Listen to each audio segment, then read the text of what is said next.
The most famous ghost story surrounding the Battle of Shiloh is that of the ghost of the little drummer boy.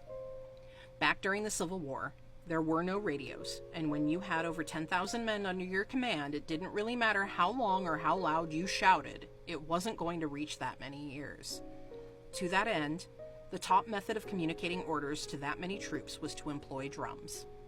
It was a different time, a different era, and when the war drums first started up, droves of boys far too young to fight, looking for fame and glory and following some romanticized notion of things, flocked to the North and South armies alike to take up arms.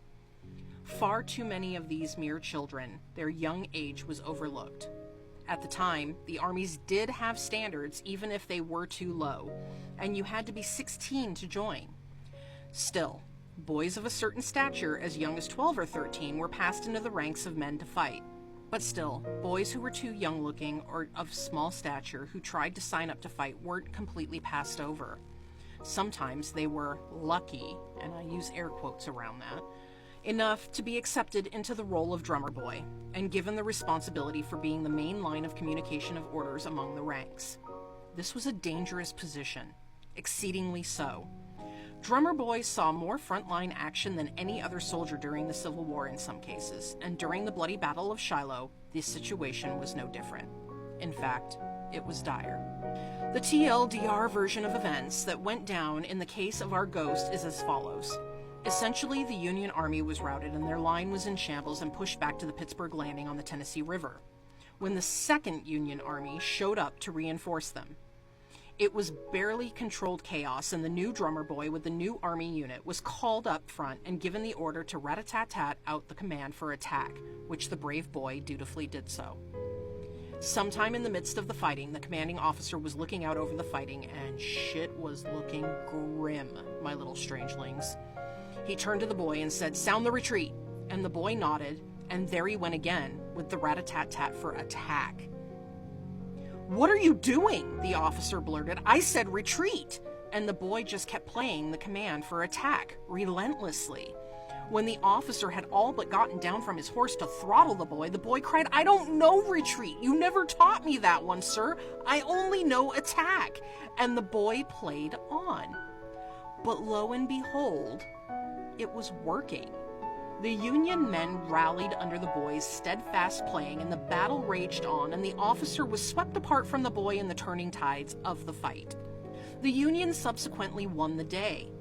But when they picked through the wreckage and bodies left lying in the churned and bloody mud and ground of the battlefield, they found the little drummer boy on his back, sticks still clutched in his hands, a bullet lodged in his heart. Now to this day, in the early spring, on the anniversary or thereabouts of the Battle for Shiloh, if you happen to be at the park, you can sometimes hear the rat-a-tat-tat of the drummer boy's insistent refrain of attack.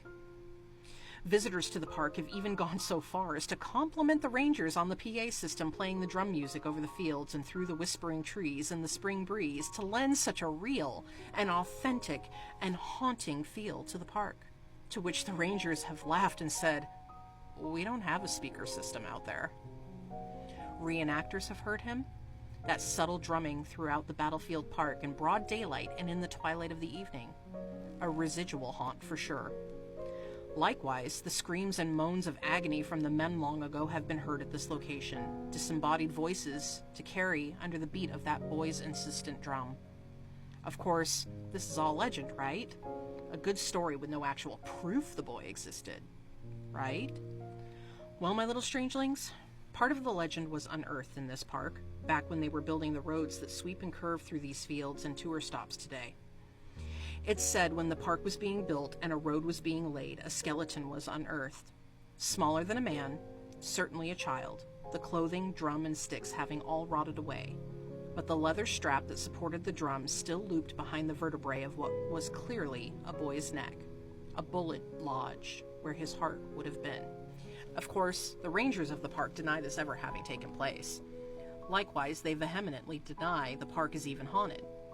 But if you go in the early days of April and you stand out in the fields and orchards or beside Bloody Pond when it's quiet, and you close your eyes, you too might hear that static tattoo of the boy's long ago drum.